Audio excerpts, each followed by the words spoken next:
বিসমিল্লাহির রহমানির রহিম। আসসালামু আলাইকুম প্রিয় দর্শক, কেমন আছেন সবাই? আশা করি সবাই ভালো আছেন। এই মুহূর্তে যেখান থেকে বসে আমার এই অনুষ্ঠান দেখছেন সবাইকে আন্তরিক শুভেচ্ছা জানিয়ে শুরু করছি আজকের ভিডিও। দর্শক, আমার পিছনে অবশ্যই লক্ষ্য করছেন এবং একটা গাড়ি হাঁস ভর্তি হচ্ছে এবং আমার পাশে কিন্তু খামারি ভাই দাঁড়িয়ে আছেন। তিনি এই হাঁসগুলো কোথায় যাচ্ছেন এবং কীভাবে বিক্রি করছেন, বিক্রির মাধ্যমটা কী এবং ক্রয়ের মাধ্যমটা কী, টোটালি আমি জানবো এবং আপনাদেরকে জানানোর চেষ্টা করবো। চলুন দর্শক, কথা না বাড়িয়ে শুরু করি আজকের ভিডিও। আসসালামু আলাইকুম। ওয়ালাইকুম সালাম। ভালো আছেন ভাই? হ্যাঁ ভাই বলো। আপনার নাম কি? আমার নাম আসাদুল হক। আপনার গ্রামের বাড়িটা কোথায়? মাসকা, মাসকা। এটা কোন জেলার মতো অবস্থা? নেত্রকোনা জেলা, কেন্দ্র থানা। হাঁস পালনের অভিজ্ঞতা কত বছর? 22 বছর। 22 বছর অভিজ্ঞতা আপনার। হাঁস পালন করে কি লাভবান হওয়া যায়? হ্যাঁ, লাভবান হওয়া যায়। আপনারা কি জাতের হাঁস পালন করে থাকেন? এখানে খাকি গেম্বেল আছে, জিংজিং আছে। কি হাঁস বিক্রি করে থাকেন? ওটা বিক্রি করি আমি, খাকি গেম্বেলে বিক্রি করি, জিংজিংও বিক্রি করি। যে যেটা চায় সেটাই দিই, আর যদি দুয়োটা মিক্সকার করে নেয় দুয়োটাই দিই। ডিমের জন্য কোন হাঁসটা বেটার?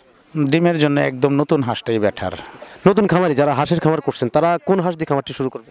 তাই তো, যারা একটা দুইটা ডিম শুরু করছে বা 10টা বিটা শতকরা 10%, 20% বা নতুন এক সপ্তাহ পরে ডিম আসবে, সেটাই তো লাভবান। কত যে 40-50% ডিম হাঁস ক্রয় করতে চায়, তারা কি আসলে এটা কতটুকু বাঞ্ছনীয় বা তারা এই ধরনের হাঁস ক্রয় করা নতুন খামারি সঠিক কিনা?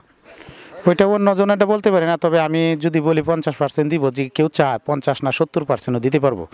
কিন্তু দেখা গেছে ডিমের হাঁসটা, রাডিং ডিমের হাঁসটা যদি গাড়িতে নেয়, তো গাড়ির বাড়ি খায়া পরে যে পরিশ্রমটা হয়, পরে হাঁসটা ডিমটা গিয়ে বাড়িতে হেনে গিয়ে কমে যায়।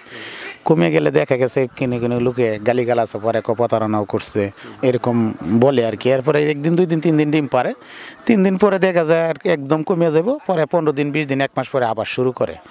যে যেটা নিতে পারে, যার যেরকম চাহিদা, যে এক একজনের এক একটা রুচি আছে না, রুচি অনুযায়ী নিতে পারে, সমস্যা নেই। দর্শক, খামারি ভাই আপনার আমাদের একটা গুরুত্বপূর্ণ কথা বলছে, সেটা হচ্ছে উনি যে হাঁসগুলো খামারিতে দিতে চান সেটা হচ্ছে কেবল ডিমের শুরু হয়েছে, ডিম আসতেছে, ডিম আসবে এমন অবস্থায় এই হাঁসগুলো কিন্তু এই খামারি নিতে বলছে। কারণ নতুন খামারি যারা বোঝেন না তারা বাচ্চা দিয়ে শুরু করবেন না, কারণ বাচ্চা পালনের যে ধকলটা, সেই ধকলটা আপনি সইতে পারবেন না। তাই এই খামারি ভাই বলছেন যে আপনারা অবশ্যই নতুন খামারি, আপনার ডিমের হাঁস দিয়ে শুরু করুন, কেবলমাত্র শুরু হয়েছে এমন হাঁস।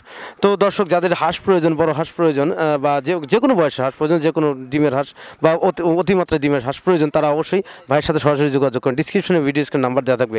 হাঁস বিষয়ে আরও কিছু তথ্য আপনাদেরকে জানাবো এবং জানবো এবং আপনাকে জানাবো। তো দর্শক, আমার পিছনে বসে গাড়িটা লোড করতে দেখছেন, এখানে কি জাতের হাঁস আছে? এখানে শুধু পুরুষ হাঁসটা দিতেছি। হাঁসাটা কোথায় দিচ্ছেন? এটা নোয়াখালী। নোয়াখালী লক্ষ্মীপুর যাকে বলা। জি জি জি। এই হাঁসগুলো আপনি বিক্রি করছেন কবে? এটা বিক্রি করছি গতকালকে রাত্রে, মোবাইলের মাধ্যমে বিক্রি করছি। হাঁসের ভিডিও পাঠাইছি, ভিডিও দেখিয়া দরদাম সাব্যস্ত হয়েছে। আজকে 12টার সময় ব্যাংকে টাকা পাঠাইছে, টাকা উঠায় এই যে এখন গাড়ি লুট দিয়ে ছেড়ে দিতেছি। আপনি এই যে হাঁসটা যে দিচ্ছেন, উনি আসেনি আপনার? না, উনি আসে না, উনি কমই আসে। বিরাট বড় আড়ত আর কি। উনি আইসাও পারে না, মাঝে মাঝে আসে আমাদের এখানে, আইসা 1 গাড়ি 2 গাড়ি নিয়েও যা, আর 2-1 গাড়ি দেখে যা, কথা বলে যা, মাঝে মাঝে আসে। তো দর্শক, আমাদের এই আসাদুল হক ভাই, তিনি শুধু ডিমের হাঁস না, আপনি পুরো হাঁসও পাবেন ওনার কাছ থেকে। যে কোনো বয়সের কাটাই যারা হাঁস ক্রয় করতেছে তারা তার সাথে হাঁস ক্রয় করতে পারবেন। আর আমি দীর্ঘদিন তার সাথে পরিচিত আছি, তিনি কিন্তু অনেক সততার সাথে ব্যবসা পরিচালনা করছেন। তো তার কাছ থেকে আমি মনে করি হাঁস ক্রয় করলে অবশ্যই আপনার সঠিক দাম এবং সঠিক মান, দালালের চক্কর থেকে বেঁচে যাবেন। তো বিগত দিনে অনেক ভাই আমার কাছে ফোন করছে বা কমেন্ট করছে যে হাঁস বিভিন্ন জায়গায় ক্রয় করার পরে তারা কিন্তু প্রতারণার শিকার হয়েছে। আশা করি সেই প্রতারণার শিকারটা হবেন না আসাদুল ভাইয়ের কাছে হাঁসটা ক্রয় করলে। আর এখান থেকে হাঁস ক্রয় করলে বিভিন্ন টিপস আপনারা পাবেন এবং বিভিন্ন সময় তারা হাঁসের খামার তাদের কাছে ফোন দিয়ে যুক্তি পরামর্শ দিলে এবং সেই বিষয়ে খামারটা পরিচালনা করলে অবশ্যই আপনি হাঁস পালন করলে লাভবান হতে পারবেন।